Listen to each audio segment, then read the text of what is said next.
अस्सलाम वालेकुम नाज़रीन। आज senate open ballot election case में बिलाखिर सेनेटर रज़ा रब्बानी ने अपने दलाइल का आगाज़ कर दिया है और उन्होंने आज 1 घंटा और तकरीबन 20 मिनट की समाअत में पहले अपने पॉइंट्स फार्मूलेट किए और फिर वन बाय वन उनको लेकर चले। तो जो पहला पॉइंट उन्होंने आज अदालत में डिस्कस किया वो था मुतनासिब नुमाइंदगी, और उन्होंने अपने दलाइल से इसकी इतनी अच्छी वजाहत की कि 3 जजेस को तो बात बड़े आराम से समझ आ गई, जबकि जस्टिस एजाजुल हसन भी को भी खामोशी ही इख्तियार करना पड़ी। मियाँ रज़ा रब्बानी का कहना था कि ये जो तासुर बेंच की तरफ से और ख़ुसूसन जस्टिस एजाजुल एहसन की तरफ से दिया जा रहा है कि मुतनासिब नुमाइंदगी का मतलब ये है कि जो पार्टी पार्लियामेंट में या सूबाई असम्बलियों में मेजॉरिटी में है उसी पार्टी की मेजॉरिटी सेनेट में भी हो, ये दुरुस्त नहीं है। अगर ऐसा हो तो फिर इलेक्शन की ज़रूरत बाकी नहीं रहती। लिस्ट वुमेन सीट्स की तरह बन जाएं और सेनेटर्स आ जाएं।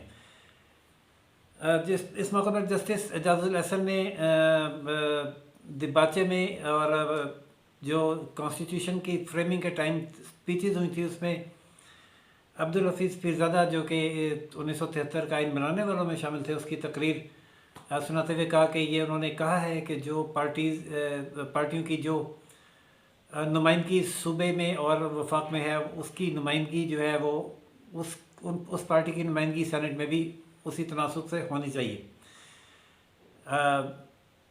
सेनेटर रज़ा रब्बानी ने वजाहत करते हुए इस मौके पर कहा कि इसको बिल्कुल इतने स्ट्रिक्टली लिटरल मीनिंग्स में नहीं लिया जा सकता, और क्योंकि जो पॉलिटिक्स है वो उसकी डायमेंशन डिफरेंट होती हैं। उन्होंने मिसाल दी, उन्होंने कहा कि जो पार्टियां पार्लियामेंट में और सूबाई असम्बलियों में हैं, इस तकरीर का ये मतलब है कि उनकी नुमाइंदगी सेनेट में भी रिफ्लेक्ट होनी चाहिए। और इसका मतलब ये है, मिसाल इसकी उन्होंने कहा, मैं ये देता हूँ कि जैसे पंजाब में पीटीआई मेजॉरिटी में, और फ़र्ज़ करते हैं अगर उसकी पीटीआई की जो मेजॉरिटी है उसमें उसके हिसाब से अगर उसकी सेनेट में 100 सीटें बनती हैं तो उसने इत्तेहाद किया हुआ है काफ लीग से भी, और वो आपस में इत्तेहाद में ये बात एग्री करते हैं कि वो उनको 1 या 2 सीट काफ लीग को भी देगी ताकि उसकी भी सेनेट में नुमाइंदगी हो। और ये इत्तेहाद एलामी होते हैं, कोई इसमें खुफिया बात नहीं होती। और अगर फिर पीटीआई के वोटर काफ लीग के नॉमिनीज़ को वोट करते हैं तो इसका ये मतलब नहीं है कि वो प्रोपोर्शन गलत हो गया या करप्शन हुई है। और इसी तरह जो इंडिपेंडेंट एमएनएज और एमपीएस होते हैं वो भी अपनी मर्ज़ी के मुताबिक समटाइम्स हो सकता है, ज़्यादातर तो हुकूमत के साथ जाते हैं अगर, लेकिन वो अपोजिशन को भी वोट दे सकते हैं, और हो सकता है वो सीक्रेटली अपोजिशन को वोट देना चाहते हो ताकि हुकूमत से उनके ताल्लुकात ख़राब ना हो। बहरहाल हुकूमत वक्त से फ़ंड्स भी लेने होते हैं और बहुत सारे दूसरे मामला होते हैं वगैरह वगैरह। तो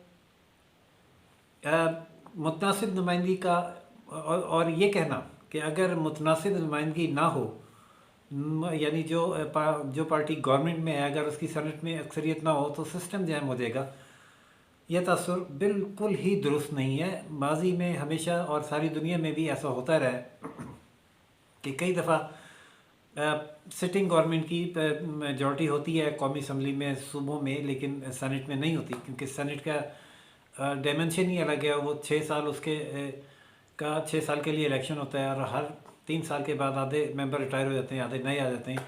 इस तरह ये बैलेंस आगे पीछे ऊपर नीचे होता रहता है।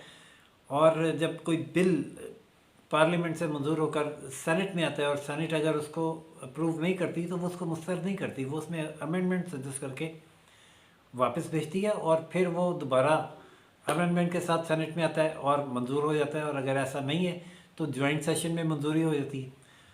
तो एक मैकेनिज़्म है पूरा। ये कहना कि अगर मेजॉरिटी नहीं होगी एक पार्टी की तो सिस्टम जैम हो जाएगा, ये इम्प्रेशन बिल्कुल किसी तरह भी दुरुस्त नहीं है। जस्टिस उमर अता बंदियाल ने इतफ़ाक़ किया उनकी इस राय से।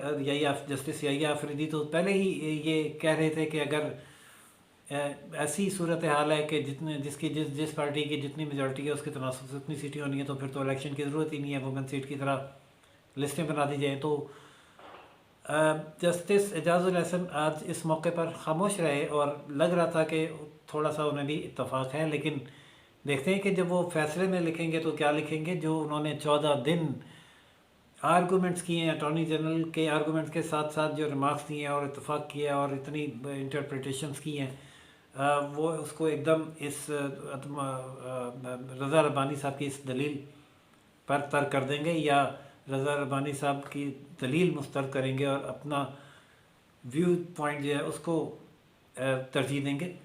یہ حق ہوتا ہے جج کا کہ وہ کس آرگومنٹ کو اپنی دانش میں درست سمجھ کے کیا رائے قائم کرتا ہے۔ بہرحال اس پہ کوئی اختلاف نہیں ہے۔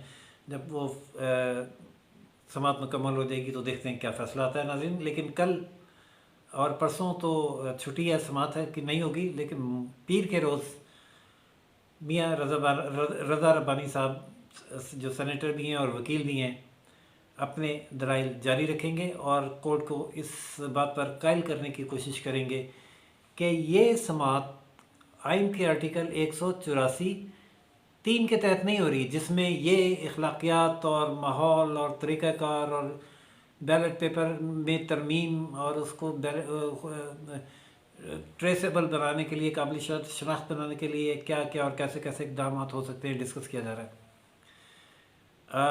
رضا ربانی نے کہا کہ میں نے جو اٹارنی جنرل کے سارے دلائل سنے، وہ دلائل ایسے تھے جیسے یہ پٹیشن 184(3) کے تحت کسی نے دائر کی ہے اور اس پر یہ سارے دلائل چل رہے ہیں، جبکہ حقیقت یہ ہے کہ یہ پٹیشن نہیں ہے 184(3) کے تحت۔ یہ آئین کے آرٹیکل 186 کے تحت صدر کا ریفرنس ہے، جس میں صرف ایک سوال پوچھا گیا ہے، اور وہ سوال یہ ہے کہ کیا سینٹ الیکشن آئین کے آرٹیکل 226 کے تحت ہوتا ہے یا آئین کے آرٹیکل 226 کے تحت نہیں ہوتا، اور سپریم کورٹ کو ہاں یا نہ میں جواب دینا ہے۔ اس نقطے پر پیر کے روز سینیٹر رضا ربانی دلائل دیں گے، اور ان کے جو بھی دلائل ہوں گے اس سے ہم اپنے ناظرین کو آگاہ کریں گے۔ تب تک کے لیے اجازت دیجیے۔ راشد ادیب کو روشن پاکستان نیوز سے چینل لائک، سبسکرائب اور شیئر کرنا نہ بھولیے گا۔ اللہ حافظ۔